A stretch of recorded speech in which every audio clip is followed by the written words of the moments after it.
The Liberty men's and women's racquetball team recently finished competing in the team's final Mid-Atlantic Collegiate Conference match of the year, and the Flames were able to use that to cap off a strong season, as the men would have multiple members finish in the top 15 of the individual standings, while the women would have multiple ladies placed in the top 20, leading for both teams to finish third in the combined team standings. We had a new player that came in, a pretty strong player, and he was very competitive. So he helped the team get us into second place for the men overall team effort, and third place for the men's. So that worked out really great. He ended up playing either winning or ending up second in his division all the time. So that brought in a lot of points. We all played really well, having a pretty big team actually. We had about 8 girls throughout this season. Some of us couldn't play at different times due to injuries, which was kind of hard, and considering that, I think we just finished fantastically. We had mostly a new team with only 3 returning people, and all of our new players did just so well and played so hard and progressed upwards through divisions as the season went on. So really happy with that finish and how everyone played. The season went well. Compared to previous tournaments last semester, we've seen a lot of improvement. We placed very well. I know we took home a lot of medals this past season, or this past tournament. But we got third place overall. A lot of improvement from the last tournaments as well. But it's been good seeing the improvement of all the players on the team. So we've been growing leaps and bounds, getting ready for nationals. The Flames have continued to grow the program since it first debuted in the fall of 2011, and they have been able not just to grow the program in roster size and prestige, but also talent, as they have been able to train new players who have never played the game before and make them into competitive racquetball players. A lot of times, there are very few people who've come onto this team knowing how to play racquetball and being familiar with the game.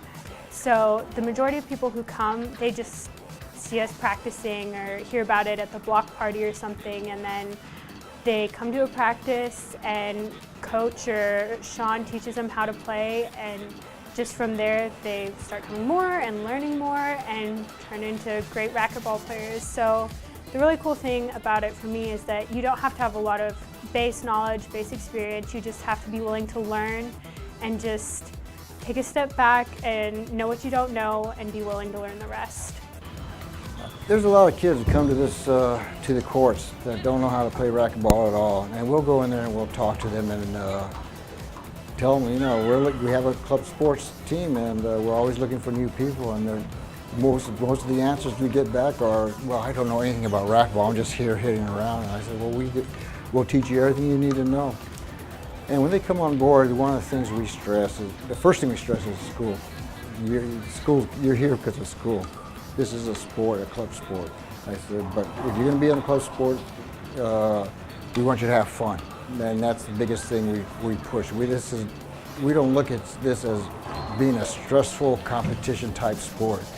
It is very stressful, it is very competitive, but we stress having fun, and I don't want anybody getting upset because they lose or anything. They lose, and that's the attitude we try to push. And students get very comfortable with that. They know they're not expected to win all the time. So we develop them just by training them and allowing them to have fun at the same time. With the team's regular season finished, the Flames now turn their attention to the national tournament in Tempe, Arizona on April 3rd through the 6th, before they will host their final competition of the year, the James River Open, on April 19th through the 21st. So naturally, going to nationals, it gives our players the opportunity to see some of the talent out there. So at nationals, because we're in the club sports collegiate level, there's a lot of players that even play professionally. So we get to play with these players. We get to go out and see the true potential of the sport we have. So going to nationals this year, taking 10 people. Last year we took 12. But taking the 10 people we have this year, it should be real quality, and getting the exposure out for Liberty as well is always a great thing.